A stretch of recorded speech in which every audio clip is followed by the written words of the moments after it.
بالله من الشيطان الرجيم بسم الله الرحمن الرحيم إن الحمد لله والصلاة والسلام على رسول الله أما بعد এর আগে আমরা ইমাম নববীর 40 হাদিস পড়তেছিলাম না?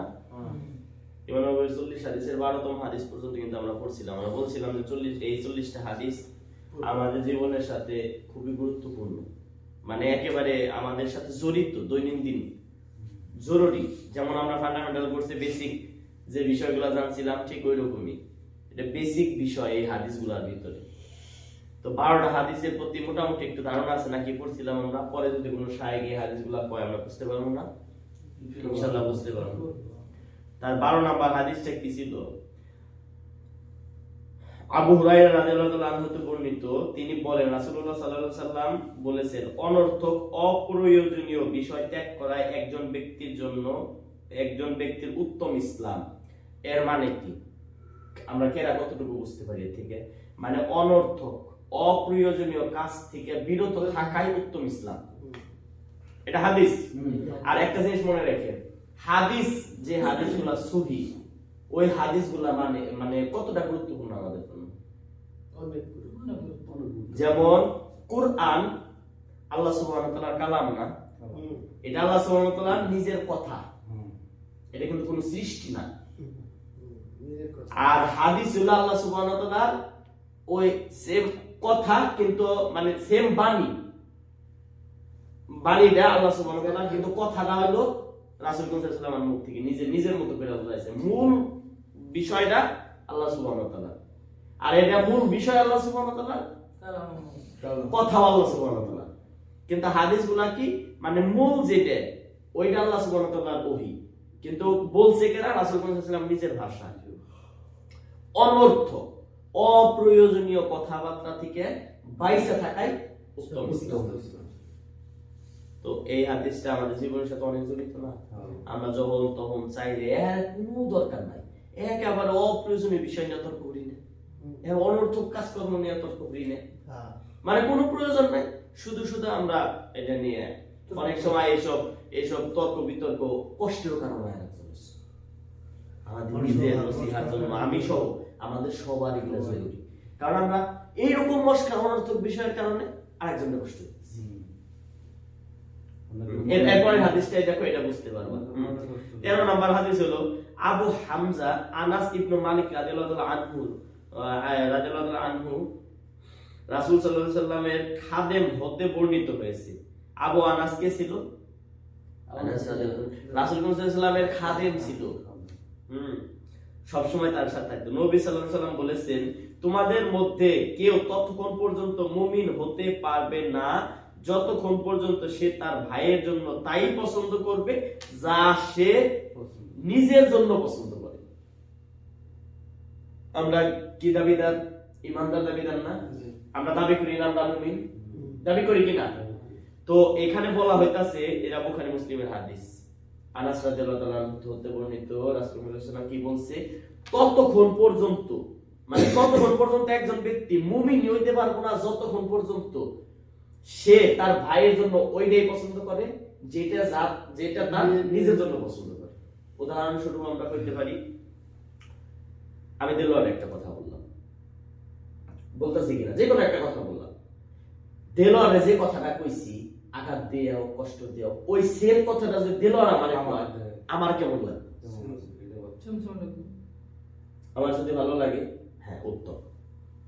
দেলোয়ারে আমি যে ওর বিষয়ে, মানে তোমাদের বিষয়ে বা অন্যান্য সবার বিষয়ে আমি এই জিনিসটা কি চাইতেছি, ওই সেম জিনিসটা যদি আমার ব্যাপারে ঘটে, আমার কেমন লাগবে? এইটাই যদি আমি আমার জন্য মনে করি যে এটা আমার জন্য, এটা আমার এইরকম করলে বা এটা করলে আমার ভালো লাগবে, তাহলে আমার অন্যর জন্য ওইরকম চাওয়া লাগবে। এরকম সব ক্ষেত্রে, এটা তো উদাহরণ দিলাম, নিজের ভাই হোক, প্রতিবেশী হোক, আত্মীয় স্বজন হোক, নিজের মানে আরো যত আমরা চলি আমাদের সমাজে সবার ক্ষেত্রে। আর এটা কি ওহির মানে গুরুত্বপূর্ণ এসব হাদিসগুলো। আমি আমার জন্য যা পছন্দ করি, আমার ভাইয়ের জন্য তাই পছন্দ করবো। ভাই কি এটা ভাই বলতে এই যে ভাইয়ের কথা বলা হয়েছে, এটা কি নিজের আপন ভাই শুধুমাত্র? ভাই আর দিনের ভাই অন্যতম ভাই। রক্তের সম্পর্কের ভাই তো আছে, রক্তের সম্পর্কের ভাই তখনই বড় ভাই হইব যখন সে ইসলাম ইমানের ভিতরে থাকতো, ইমান ইসলাম প্র্যাকটিস করবো, তখন মানে দিনী ভাইয়ের দূরের ভাইয়ের চাইতে কাছের ভাই বেশি আপন। কিন্তু যখন আপনার দিনী ভাই সে ভালো ইসলাম প্র্যাকটিস করে, আর যে আপনার আপন ভাই সে একজন জাহেল, সে ইসলাম বিরোধী কথাবার্তা করে, তার সাথে রক্তের সম্পর্ক কাটার সুযোগ নাই, তার সাথে স্বাভাবিক সম্পর্ক রাখেন, কিন্তু অন্তরের অন্তর থেকে যে ভালোবাসাটা, ওই ভালোবাসাটা তার সাথে আসবে না। উদাহরণ আছে না, বুড়ি আছে আমাদের আমাদের সমাজে, আমাদের ভাই বেড়াদার যারা জাহেল, যারা ইসলাম বিরোধী কাজকর্ম করে, তাদের সাথে আমাদের সম্পর্ক থাকবে তাদের নসিহা করার জন্য, কিন্তু অন্তরের অন্তঃস্থল থেকে যে ভালোবাসা সেটা থাকবে তিনি ভাইয়ের সাথে। বুঝতে পারছি আমরা? 14 নম্বর হাদিস, ইবনু মাসউদ রাদিয়াল্লাহু আনহু হতে বর্ণিত হয়েছে, তিনি বলেন রাসূলুল্লাহ সাল্লাল্লাহু আলাইহি ওয়াসাল্লাম বলেছেন, কোন মুসলিমের রক্তপাত করা 3টি কারণ ব্যতীত বৈধ নয়। 3টা কারণ ব্যতীত কোন মুসলমানের রক্তপাত বৈধ না, মানে মাইরা তারে রক্তাক্ত করা, তারে মাইরা ফেলানো বৈধ না। কি? বিবাহিত ব্যক্তি যদি জিনা করে, ব্যভিচার করে, আর যদি প্রাণের বদলে প্রাণ হয়, আর যদি কেউ স্বীয় দিনকে পরিত্যাগ করে মুসলিম জামাত হতে আলাদা হয়ে যায়। মানে এটা হলো মুসলিম শাসক যখন, কি বুঝলাম এখানে মাসুদ হাদিসটা? 3টা কারণ ব্যতীত একজন মুসলমানের সাথে মানে তার রক্তপাত করা, তার হত্যা করার কোনো সুযোগ নেই। 3টা কারণ কি? বিয়ার পরে জিনা করা। এটা কি? এটা বিধানটা কিসের? কোরআনের না, মানে ইসলামের ওহির বিধান না?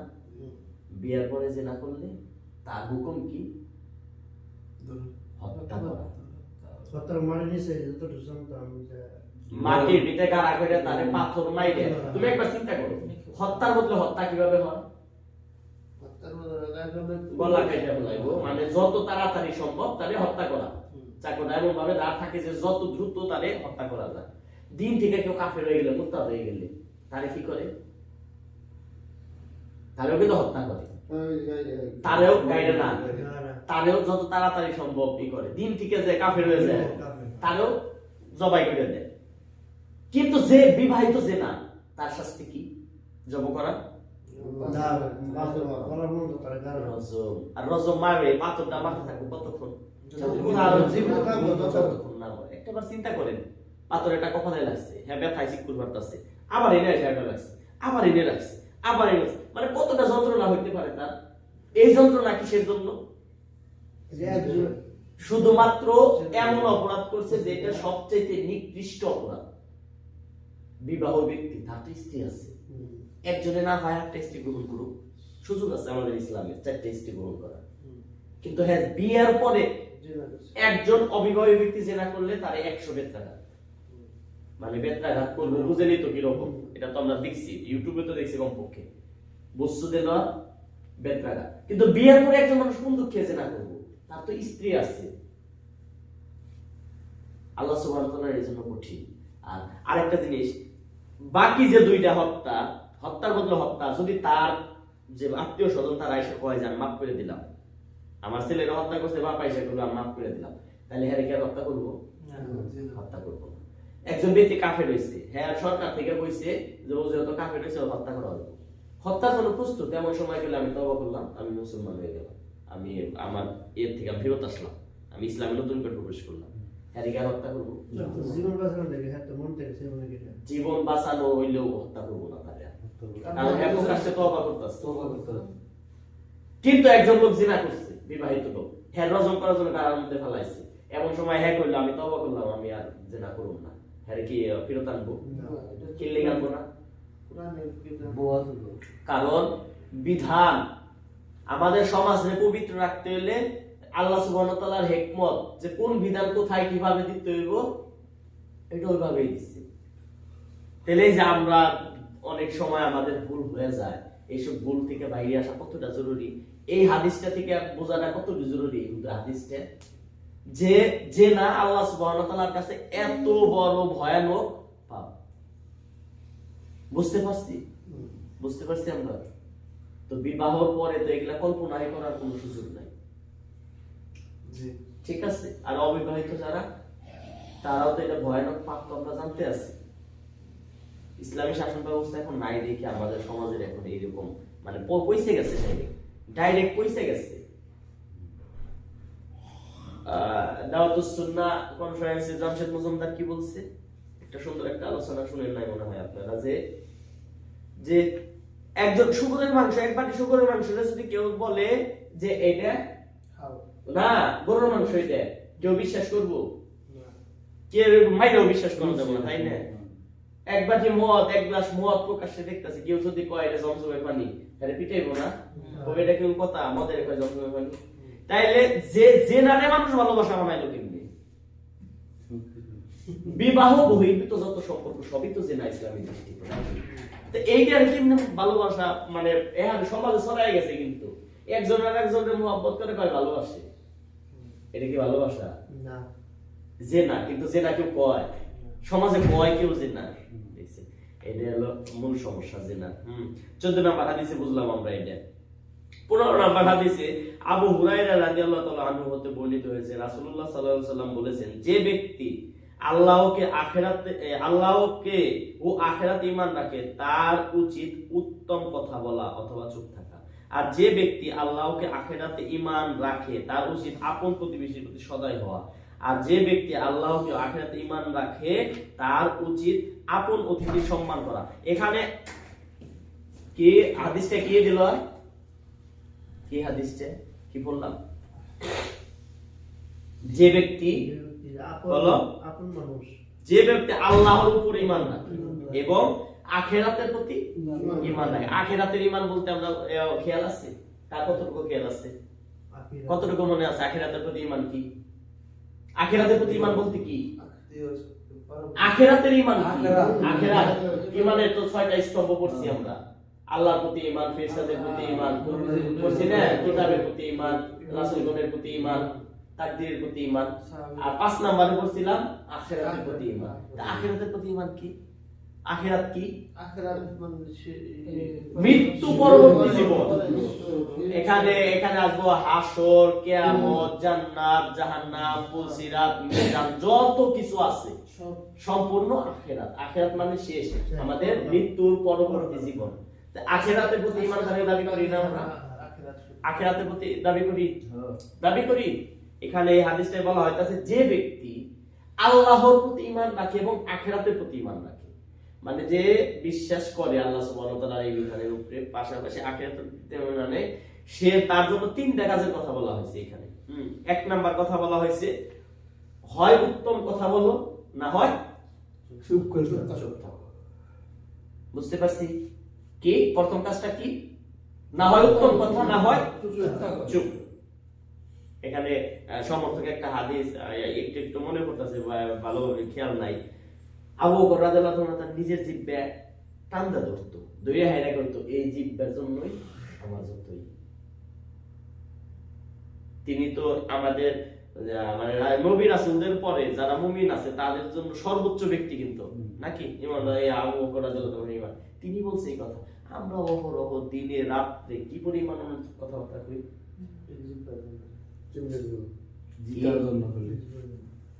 তাহলে কি নয় ভালো কথা বলা, না হয় এগুলা কি জরুরি ভাবে মেনে নেওয়া দরকার না? আমাদের নিজের ভিতরে বাস্তবায়ন দরকার না?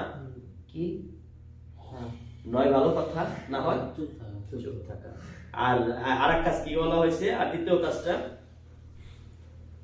আপন প্রতিবেশীর প্রতি সদয় হওয়া, প্রতিবেশীর সাথে সর্বোচ্চ ভালো সম্পর্ক রাখার চেষ্টা করা। কারণ আমাদের সমাজটা এখন তো মানে জাহেলিয়াতে একেবারে ভরে গেছে। আপনি দেখবেন যে আপনি নরম হইলে আপনার প্রতিবেশী এসে আপনার উপরে সমস্যা কি? আপনি আদাত জায়গা ছাইড়া দেন, যেহেতু আইন নিয়ে হেদা কাইতাছে খাক আদাত না, পরে নিব না। একটা মোটামুটি একটা সীমানা গাইডা থুয়েন, হ্যাঁ আদাত আইসা হেদা থাকবে, কিন্তু গাইডা থোয়া লাগবে।